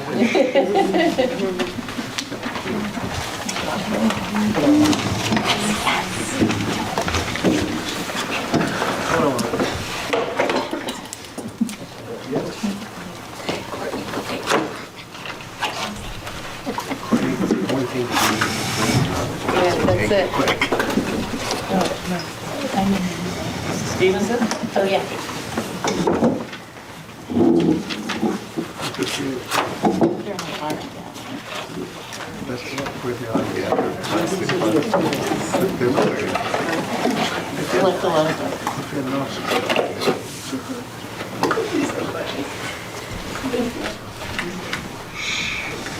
Mr. Stillman. I would have dressed more appropriately, but I've been in the gym since. That's okay, you're showing your Highlander pride. That's perfectly appropriate. Yeah. Let me put this next to my teacher up here.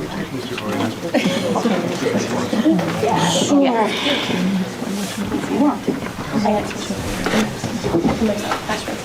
Thank you. Would you each like to say something, or? I'll go first because Courtney's going to take forever. I'm a man of few words, you guys know that, but I do appreciate my fellow board members for all the experiences. Microphone. They share. But I was loud enough. Jay's action, not words. Exactly. I'm more action than words. But I appreciate all the administration, the board members for the last 3 years. It's been eventful. And I want to thank Mr. Brown also, because everybody forgets you for some reason. I have it. Thank you for your friendship and your expertise. Thank you, Jason. I appreciate it. Mike? All right, I'd just like to thank West Milford for giving me the opportunity to serve the board, my friends, family, my wife Jill that made it here from my niece's winter concert. My son Sean, been the constant supporters. I had not done it without you guys. I ran for the board to try to make a difference. I want to make this district better for all the children, teachers, administrators, and staff.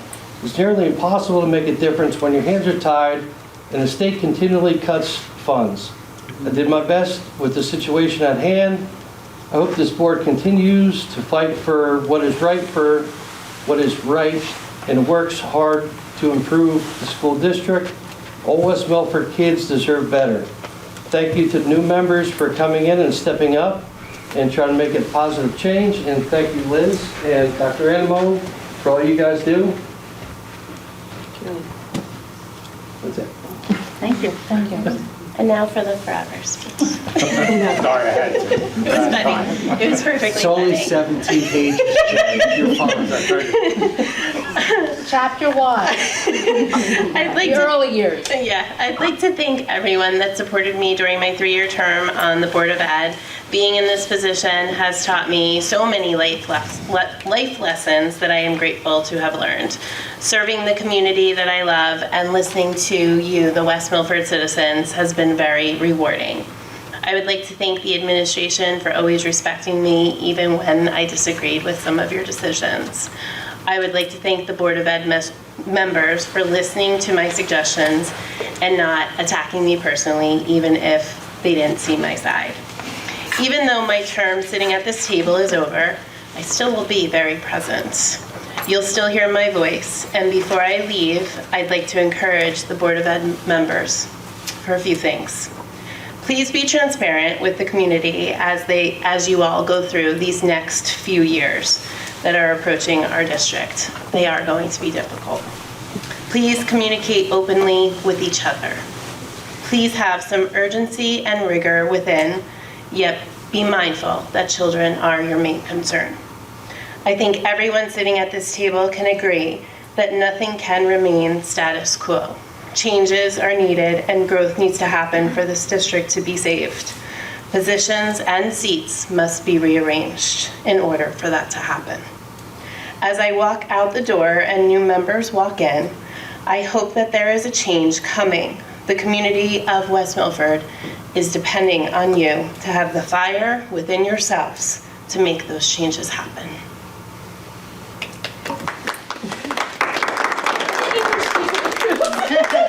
Beautiful. You all did a great job. I do just want to say that thank you for the time that each of you have put in, and I know that time taken away from your family, and it's not an easy task doing as a board member. And unfortunately for all 3 of you, you did come on at the beginning of the pandemic, and I don't think you ever got that true growth that you needed as a board member, and I appreciate what you have done. We may not agree, but I appreciate the time that each and every one of you have put in, and the conversation and the thoughts and ideas that you have brought forward. And West Milford thanks you for serving, because it's not easy for people to do it anymore. So thank you very much. I don't know if anyone else wishes to share something. I think out of the 3 of you, I worked the closest with Courtney, and I've always respected you, Courtney, and I always appreciated the respect that you showed other board members, and you're going to be missed. Thank you. And Jay and Mike, you're going to be missed too, but I didn't work as closely with you as I worked with Courtney, so, but thank you for your service. Teachers. Retired teacher. For the most part. Is anybody else there? I need a motion. Yeah. I need a motion to close new business unless there's... You have to vote on this resolution.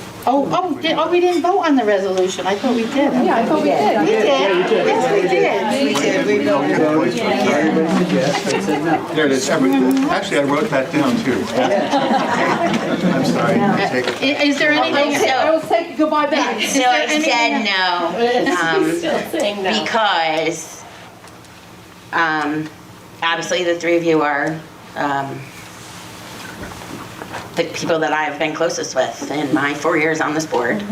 I have, in the last year, ventured through and made new relationships and really made new friendships, and I'm excited about those moving forward. But I'm going to miss the three of you so much. The late night phone calls, are you kidding me? What the heck? Who called Alex? Who's emailing him first? Or whatever it is, It takes a lot to get to that point with people for trust and respect. And I'm super emotional. I will miss all of you. Jay, I consider you a great friend now because of this board. And I'm really excited for, just continuing to be friends. And, it's just emotional for me, and that's why I will vote no. I am excited to work with the new board members too, and hopefully they can handle late night phone conversations and emails and very little yelling. But I love you guys. Thank you for everything that the three of you have done on this board and for our students of West Milford. My passion is through and through, and that's what all three of you have, time and time again. Mike, you're always the quiet one. Your speech was great tonight. And you would always say, like, who's going to say this? And I'm like, Mike, you are. And we all know, that you've been very quiet, but with great ideas and a lot of passion and understanding. So thank you, guys. Sorry, I'm long-winded too. You get to go last. I'm emotional. Does anybody have anything else for new business? Seeing none, I make a motion to close new business. Second. All those in favor? Any opposed? I didn't think so. Public comment? This portion of the meeting is open to members of the public having a legitimate interest in the actions of the board for the purpose of addressing any subject matter pertinent to and/or directly related to the operation of the West Milford Public School District. Members of the public who have requested to speak prior to the meeting will be recognized by the chair first. Each speaker will be given 5 minutes for a period of 30 minutes, and then time permitting, other public comment limited to 5 minutes per speaker will be allowed until the 30-minute time period transpires. All speakers are asked to sign the register provided and give their full name, spell their last name, group affiliation, if appropriate, and provide their address. Issues raised by members of the public may or may not be responded to by the board. All comments will be considered and a response will be forthcoming if and when appropriate. The board asks that the members of the public be courteous and respectful of the rights of other individuals when speaking. Specifically, comments regarding students and employees of the board are discouraged, and the board and the administration will not respond to them. The board and employees have specific legal rights afforded to them by the laws of New Jersey.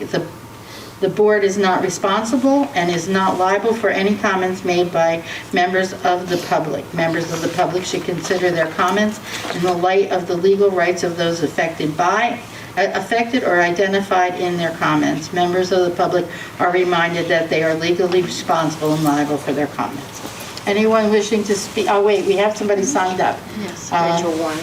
Rachel Warner?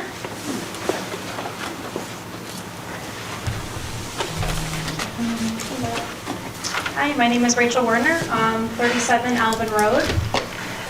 Good evening. I come to you tonight as a concerned member of the Highview Estates neighborhood, a neighborhood which is a stone's throw away from 2 elementary schools, Westbrook and Maple Road, Macapin Middle School, and West Milford High School. I come to you tonight to ask you to reconsider the redistricting of Highview Estates from Maple Road to Apshaw. I ask you to keep Highview Estates at Maple Road, where it was and has always been. Myself and many others have purchased our homes in the Highview neighborhood because of the close proximity to the schools. We chose to live in this neighborhood for this very reason. We didn't choose to live on the outskirts of West Milford. We chose to live in a neighborhood that is in very close proximity to the elementary, middle, and high school. And we pay a very fair amount of taxes because of this. But now you're asking elementary-aged children to go from a 5-minute bus ride to perhaps a 30 to 40-minute bus ride to pass their elementary school, which is Maple Road, and go to an elementary school that is so much farther away. We're not talking about high school-age kids here, who would probably be able to handle a bus ride of that capacity. We are talking about 5-year-olds, incoming kindergartners, and elementary-age children who will not be able to handle a bus ride that long. Furthermore, if you keep our kids at Maple Road where they have always been, you would not have to figure out the details of coming up with a new bus route to get our kids to Absalom. At the last meeting in November, we presented you with the numbers and data supporting the fact that our 32 kids would still be able to fit at Maple Road without going over the state maximum class size. I have the numbers here printed out for each board member so you can visually see and look over the data we presented to you at the last meeting. I understand that you have already made difficult decisions and that you will continue to make difficult decisions. I do want to thank you, and the Highview neighborhood wants to thank you for listening to our concerns and giving us the time to speak. I hope that you take what I have said into consideration. Look at the numbers and the data that we have presented to you, and keep our Highview children at Maple Road Elementary School. Thank you, board members, for your time. I appreciate it. Can I hand these out to you? Okay. You could just give it to them, we'll pass it right down. I printed out 10 for each board member, so thank you very much. Thank you very much. Thank you. Anyone else wishing to speak? Me again. It's okay, that's what it's about.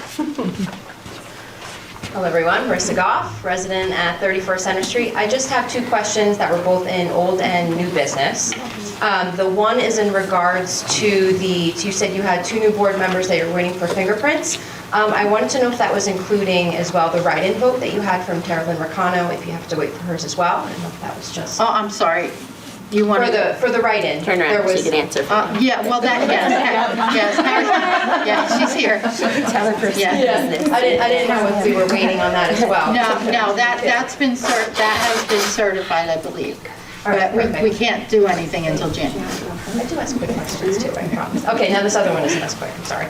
So the other one I've been actually thinking about for the last month, because it seems like the common issue that we're having in this town, obviously because it's one of the larger towns. I grew up in Jefferson, also a very large town, similar district, is transportation. Seems to be a common issue throughout this district, which I completely understand.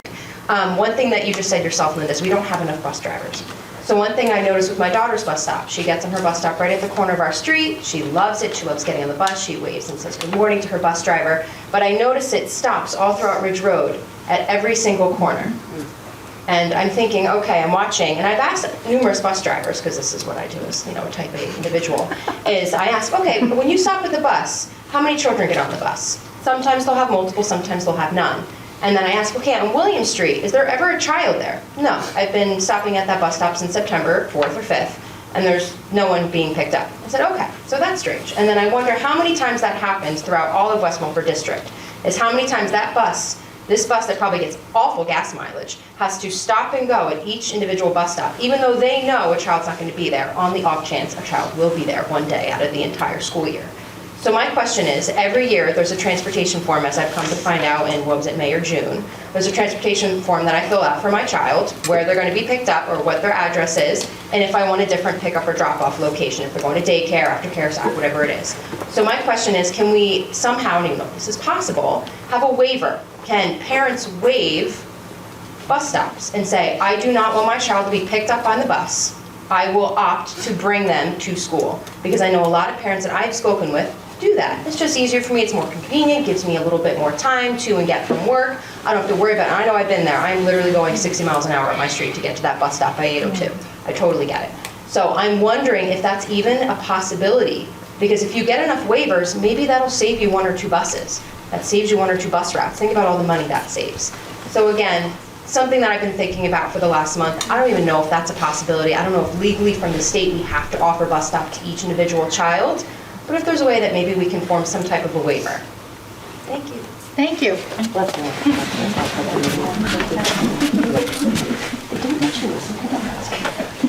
Anyone else wishing to speak under public comment? Come on up. You can't, we don't have fingerprints. Are your fingerprints in? We don't have your fingerprints. Let me see. This is what they look like, folks. William Seidowitz, 1953 Macapin Road. Haven't even started, I'm already causing trouble. First and foremost, I just want to say to the 3 departing board members, It's not easy, right? But a simple yes or no really tugged at your heartstrings, but you pulled through. And decisions were made, and there's never going to be a decision where you're happy about it in your heart and you have to move on with it, and the community is going to have a hard time with it. But sorry, I had to kind of jog here. I was live streaming and all of a sudden I'm like, oh my gosh, I have time. But back to what I was saying. You make these decisions and you do it for the right reasons, and I think everybody can say that you truly did put your heart into it when you made those decisions. So thank you. To the other board members, I'll see you in January. I don't know what date yet, but I will see you in January, and I look forward to serving with you again for the same reasons. These students that we work towards building into better people, it's so worth it. It's so absolutely worth it, and I can't wait to do it again. And I'm going to speak for Mr. Lippy also. He can't wait. To the administrators, the staff, from teachers to custodial staff to cafeteria workers to bus drivers, this place buzzes like a hive, and it's always incredible. From the time the lights turn on to the time they turn off, it's amazing. There's 700 plus staff and thousands of students. It's incredible to know that that happens each and every day during a school year. To the future that we have, we're going to make more yes and no decisions that are going to tug at heartstrings and are going to be hard for us and the community, but we're going to pull through. I really have the deepest hope in my heart that it's going to just make this district stronger. And my last thing is, Dr. McQuaid, thank you so much for everything you've done for the district. It's upsetting that you're going to leave, but it's going to open a new journey for you and somebody who has to fill those shoes that you are departing. It's going to open up an opportunity for them. And again, I think that this is going to be a big opportunity for this whole school district to become stronger and better. So I hope it's proven right, and we'll find out in due time. Thank you. Thank you. See you in a few weeks. See you in a few weeks. Anyone else wishing to speak under public comment? If not, Seeing none, like to close public comments. Second. all those in favor? Aye. Any opposed? Okay, we need a motion for executive session. Terry? At 8:58 p.m., I move to go into executive session for the purpose of discussing personnel appointments, resignations, current litigation matters, special education matters, HIV, negotiations, and matters of attorney-client privilege. Third, and we will return after 30 minutes, and the session, the minutes will not be released until such time as the privilege or confidentiality is no longer applicable. Second. We will be returning for action. Debbie, you seconded? Yes. All those in favor? Aye. Any opposed?